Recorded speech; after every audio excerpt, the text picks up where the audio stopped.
कोई व्रत कथा। बहुत पहले की बात है। किसी नगर में एक स्त्री अपने 7 पुत्रों के साथ रहती थी। कार्तिक मास में दीपावली से 2-3 दिन पहले वह अपने घर की लिपाई पुताई के लिए मिट्टी लाने जंगल में गई। वह स्त्री एक जगह से मिट्टी खोदने लगी। वहां सेई की मान थी। अचानक उस स्त्री की कुदाली सेई के बच्चे को लग गई और वह तुरंत मर गया। यह देखकर वह स्त्री दया और करुणा से भर गई। किंतु अब क्या हो सकता था। वह पश्चाताप करती हुई मिट्टी लेकर घर चली आई। इस घटना के कुछ दिनों बाद उसका बड़ा लड़का मर गया, फिर दूसरा लड़का भी। इस तरह जल्दी ही उसके सातों लड़के मर गए। स्त्री बहुत दुखी रहने लगी। एक दिन वह रोती हुई पास पड़ोस की बूढ़ी स्त्रियों के पास गई और बोली, मैंने जानबूझकर तो कभी कोई पाप नहीं किया।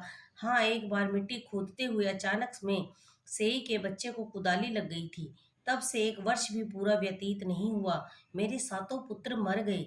उन स्त्रियों ने उसे धैर्य बंधाते हुए कहा, तुमने लोगों के सामने अपना अपराध स्वीकार कर लिया है और जो पश्चाताप किया है इससे तुम्हारा आधा पाप धुल गया।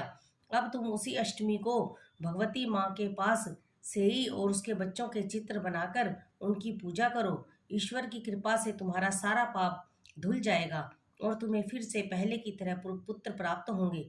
तब उस स्त्री ने आगामी कार्तिक मास की कृष्ण अष्टमी को व्रत किया और लगातार उसी प्रकार पूजन व्रत करती रही। माँ भगवती की कृपा से उस स्त्री को फिर 7 पुत्र प्राप्त हुए। तभी से यह व्रत प्रचलित हो गया। बोलिए अहि माता की जय, बोलिए लक्ष्मी माता की जय।